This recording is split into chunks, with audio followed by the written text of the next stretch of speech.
You are listening to the People-Centric podcast, where we talk through the toughest challenges that people face at work and give practical advice to fixing those challenges. Thanks for joining our movement to create workplaces that are happier, healthier, aligned, and empowered by putting people at the center of all that we do.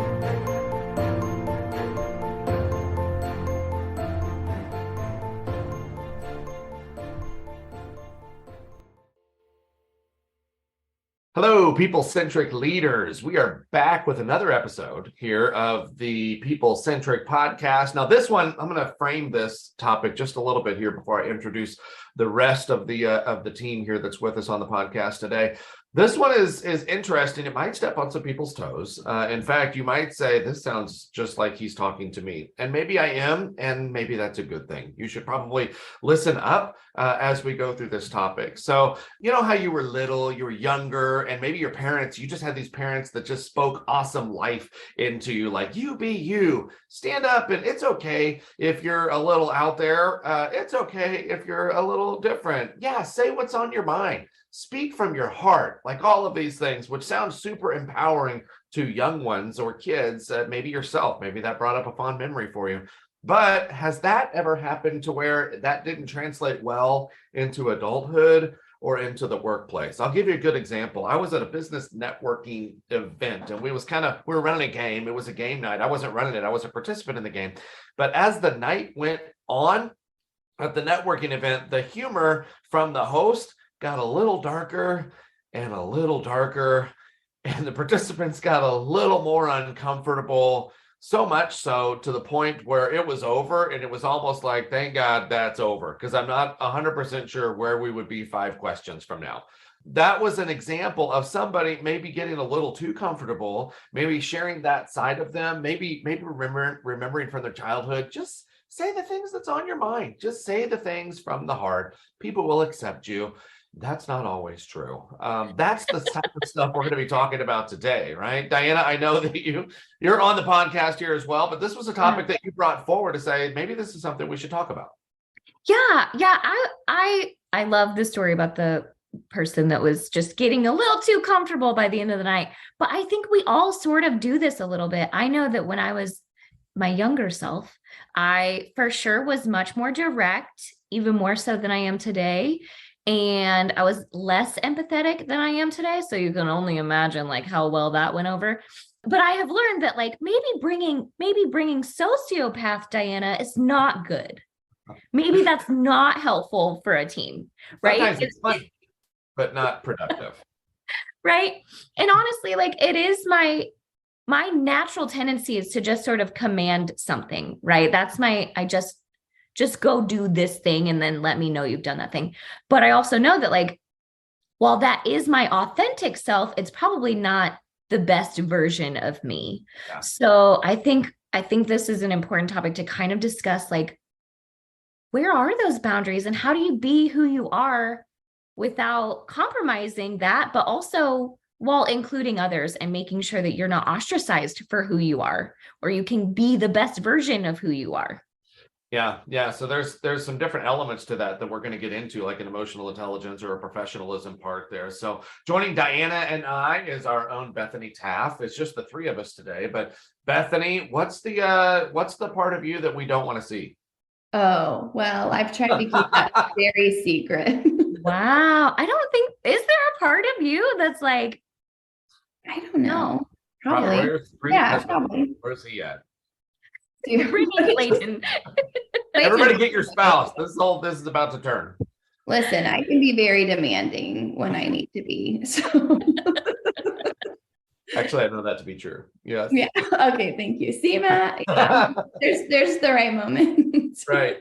So we're talking about bringing our real selves to work. And again, maybe this is a good time for a disclaimer. There's no good or bad. There's no necessarily right or wrong about you as a person. We're not trying to diminish the things that you as a person might bring to the table, although quirky that may be, right, in the eyes of some people. What we're saying is there might be a line, though, between home self and work self, right? Self with family and friends versus self with peers and fellow employees. Sometimes your work dynamic might be a little bit different. Ours, it feels like we're a pretty close-knit group. In fact, we probably know some of the worst things about each other or how we act. We have a lot of internal meetings. And then sometimes how we show up in the internal meetings, maybe just me, is different than how we show up on the podcast based on the conversation that we're having too. So there's a difference between work self and maybe home self. And that's what we're talking about. This bleeds into the conversation as well of, like I said, professionalism. And maybe let's start there. So I just want to create kind of like a definition. So if we're talking about professionalism in the workplace, I don't know, what's your standard? Because we might have different standards for this. And that's kind of the point, right? Yeah, I was just going to say that there is no professionalism standard. There's no like, this is clearly professional and this is not, especially in the last 5 to 7 years or so. When I first entered the workforce, if you were a minute late for work, you were late. Like that was not acceptable. And now people are kind of like, trickle in 5-10 minutes, no big deal. No one says anything. It's fine. But I do think that even on our team, like Matt, I would say your definition of professionalism is different than mine, and mine's different than Bethany's, and Bethany's is different than Dawn's. Like we all have like weird different definitions of it, and we've all worked together for years. Yeah, I was going to say, you said when you first entered the workforce. That's not true. You and I had a very big heart-to-heart about being tardy to work. This is, of course, pre-COVID. It was a while ago. Yeah. Right. It was 5 years ago. Are you going to let it go yet? No. 5 years.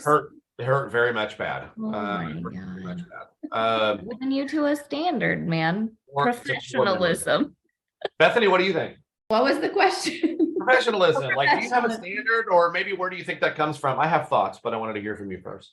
I mean, it's modeled for us. I think we've seen, just depending on how it's been modeled for us, or what generation we are from, or what type of industries we've been in and things like that. So I think there's a lot of factors that contribute to that. And then also, like you mentioned, as an aside too, is like some of this is just emotional intelligence, so there's lots of factors that play into how we view professionalism.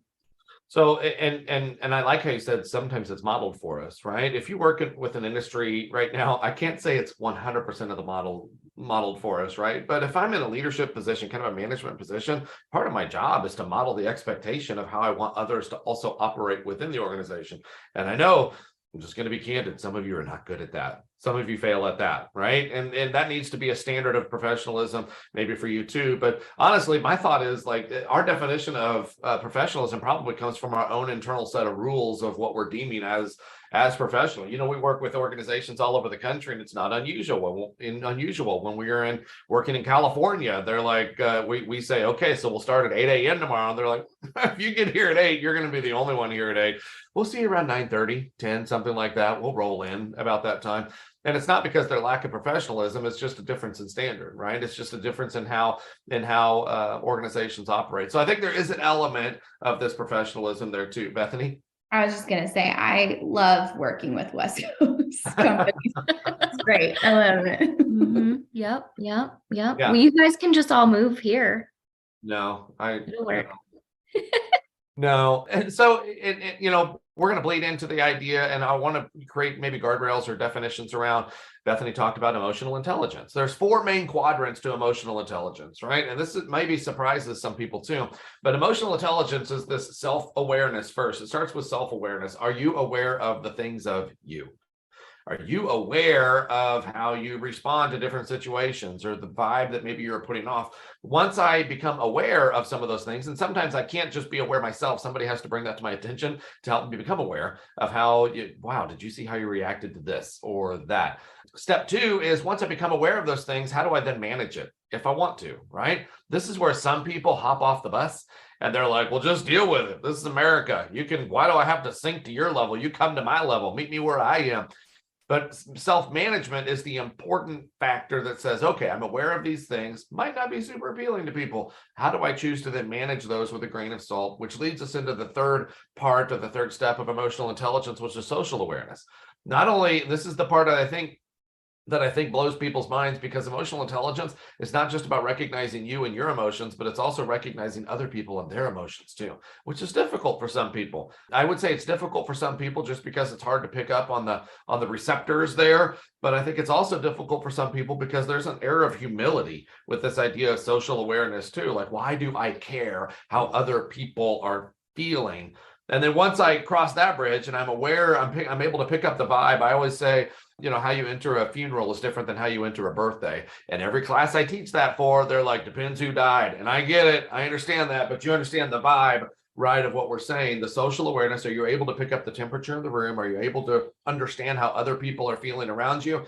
And then the last one is relationship management. So what are the things that I need to do in order to better the relationships or build the relationships there?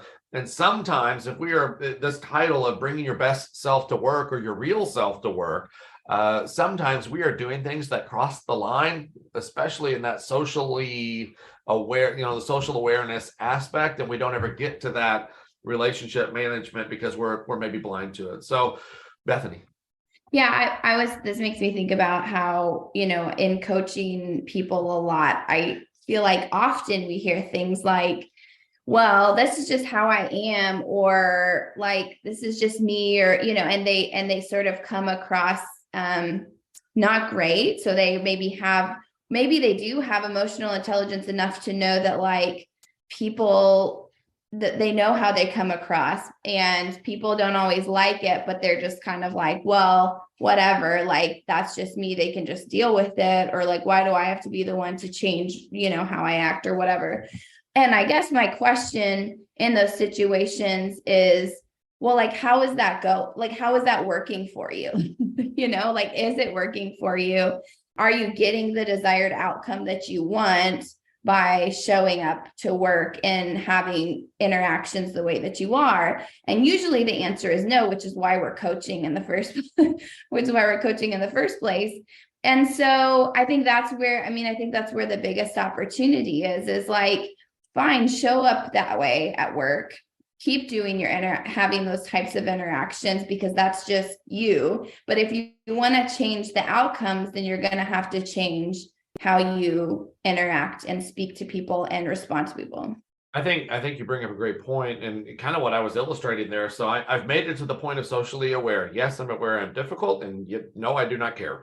And so they don't stop, or they don't take that next step to get to the relationship management to say, okay, so I need to internally digest that. And what do I need to do to be able to better that part about me? And we could take that next step here in just a minute. Diana, I know you wanted to add something before that. Do you still have that thought?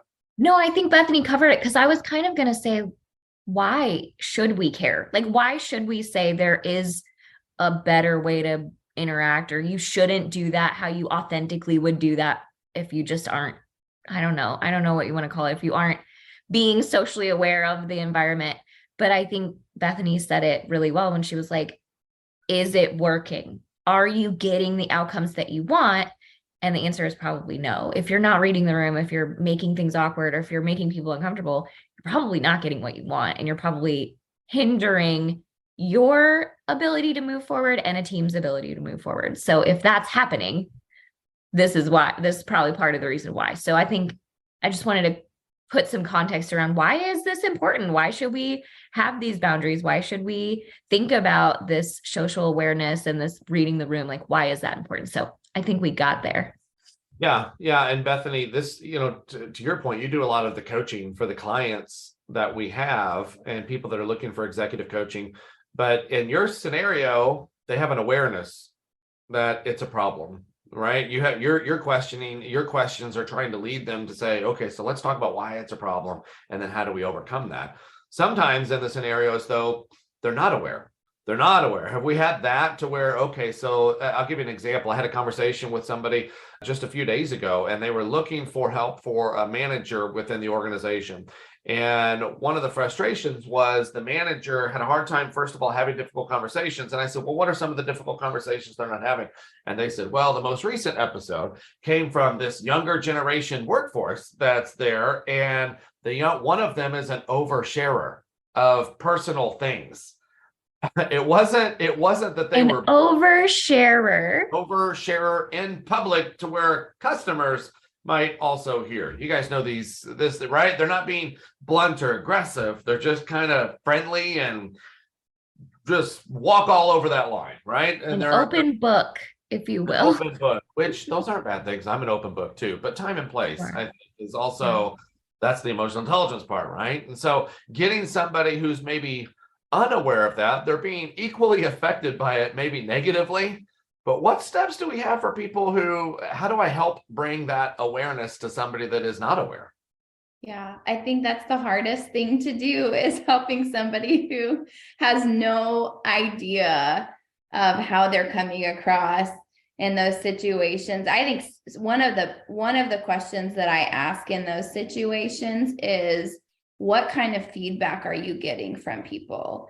So like, what is your boss telling you? Like, have you gotten feedback from your boss, and what kind of things are they sharing with you? Or like just questions to help them think about how are people responding to you in the workplace? Because usually, again, like, we are aware that there's something that's not that's not working. We know maybe a situation like that, but they might not be aware of it. And so we have to be able to say, like, with the people you're working with, what are their responses usually, or how are your managers giving you feedback? And hopefully they are giving at least some feedback to help them think on that. And then we can kind of go from there.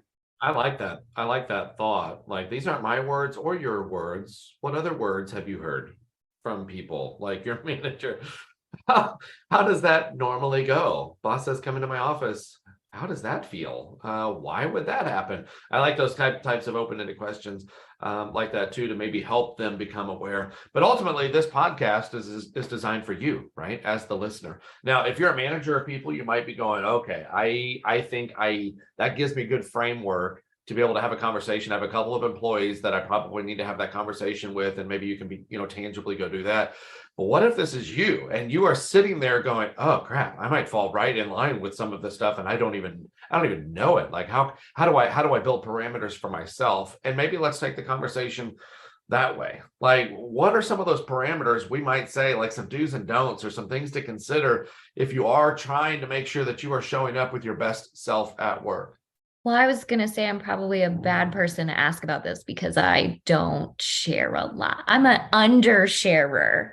Right, Matt? Right? Yeah, say that again. That's what I know. We worked for a long time together. Yeah, so I'm an undershare, but I do think, to Bethany's point, there is something about, are you being effective? Are you able to get things done the way that you want them done? And if the answer is no, maybe it is time to take a look at yourself and say, like, why is this happening to me? Why can I not get something over the finish line? Why can I not, show something that's really clever or really going to help the company, and it's not received well? So I think it's probably, you need to take a look at, are you effective first? And if not, then this could be why. This might be a starting point. I think that's a great thought. So in that internal dialogue for yourself, maybe as you're on the treadmill or you're in the car, wherever you're listening to this podcast right now, maybe that's a good question to start with. Am I being effective? Do I feel like I'm making an impact positively on the organization? Am I able to move things forward that I feel like we need to be able to move forward? It's a good first pulse check there. What other parameters might we suggest or advice might we give to be able to pulse check individually? Well, I was going to add on to what Diana said. So what was the last thing that you said? Like, if Don or Matt, you said to like pulse check if you're able to get things across the line. I think part of it that you have to think about too is just like, it's easy in those situations to blame other people and to point the finger at people and say, well, I can't get this done because that person, well, they just do this. And so I can never get stuff done. So it's just everybody else and on the team or in the company. And if that's your mentality, like, again, gut check that. I think that's just a piggyback off of what Diana was saying, because you can't change what they're doing right now. So how can you change what you're doing? And if it's everybody else's fault all the time, then that's probably a red flag for yourself. I think you rock right up there too. I can't do it because of these people, and I can't do it because of this person, and you know what? I'm just going to validate you. Sometimes that's true. Sometimes that's true. But what Bethany just said is, I can't move them. I can't change them. This is an internal kind of dialogue for yourself. Yeah. Yeah. I would also sort of add that while my directness and inability to like worry about empathy and other humans has in the past made me quite effective, but it didn't make me popular. Right. So like I was able to do a lot of things, but nobody really liked doing them with me. Amen. So I feel like there's probably a way to look at yourself and be like, man, am I liked at work? Do people enjoy working with me? Am I effective and friendly? Am I, having a positive impact on the team? Do people like me? Because I think humans want to like each other, and they will overlook all your quirks. They will overlook that you're not like them. They will overlook a lot of stuff. But if you make them feel diminished or dumb or ineffective or whatever, if you're not valuing the other people, then it's probably not going to work either. So like, I think there's some moment where you need to ask yourself, like, am I effective and also creating good relationships? Let me add this for people like Diana, because this is something that I often say in those moments too, because am I liked at work? Sometimes the short answer is don't care. We have crap to do. I have plenty of friends. I don't need friends at work. I genuinely don't care. That's part of the problem. I don't care. I have friends. I don't need you people. Yeah. Let me say this though. It's not about being liked. You want to build the relationships with people so they will like you, but it's not about being liked. It's so then I can also create change here. I can create buy-in here. I can move this project that I'm trying to move forward here. Now I can strong arm that and push it over the goal line and make no friends at all, but I'm also probably not creating super engaged people around me that want to help me do those things.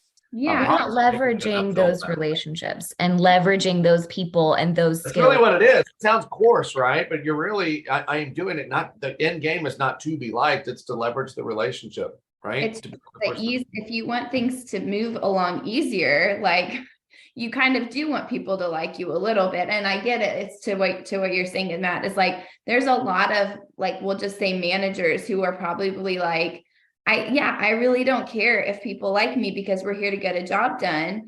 And that's what that's what I'm going to do. So I just need them to do what I say every day and we won't have any issues. And totally, I get that. Yeah, for sure. Except for like, it's going to be a lot harder to get them to do what you want them to do. So it might be more effective to have them like you a little bit. And the turnover will happen. Like people won't stay in those environments. 100%. Yeah. Yeah.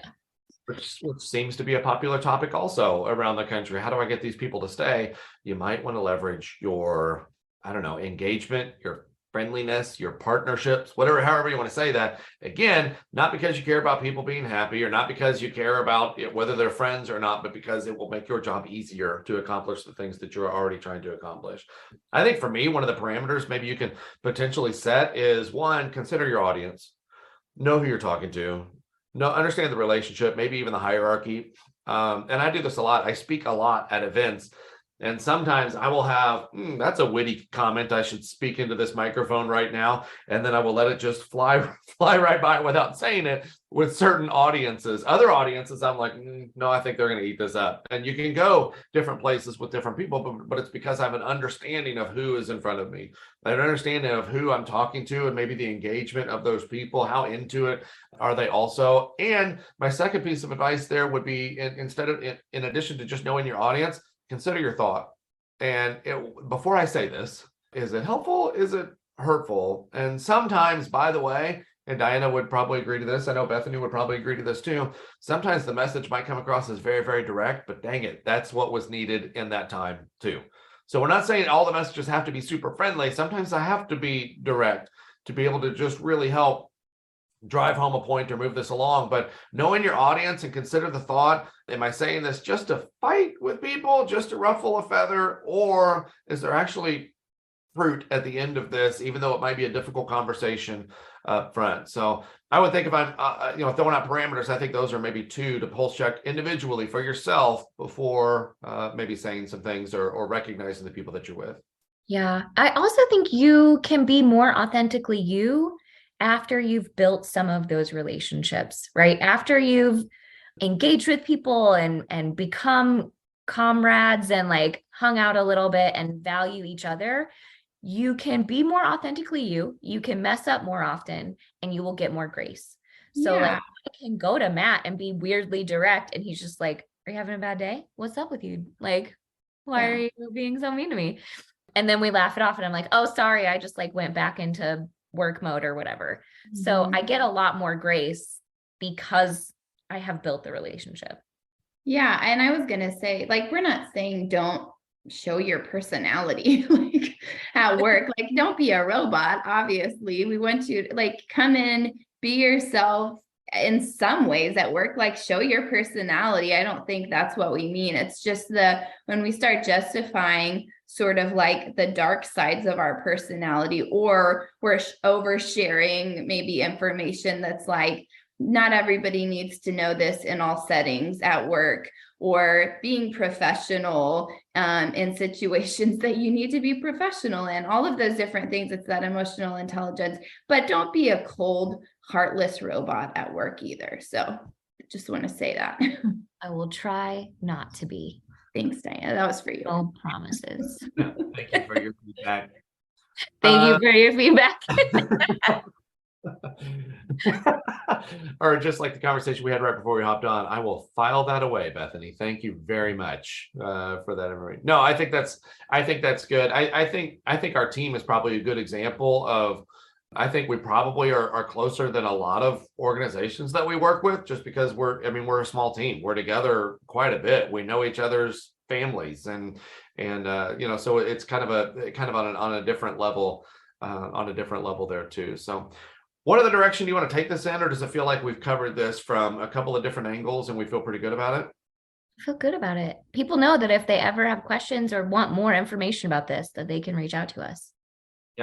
Yeah. So I think we've shared some good takeaways, maybe some tidbits there. Hopefully you took away at least one thing that you can internally try to do. If you're a manager or a business owner or a department head, hopefully you can kind of digest that, understand that maybe your people are looking for you as far as what an example of professionalism looks like. If you're doing stuff that your people will get in trouble for in front of your people, maybe we don't do that.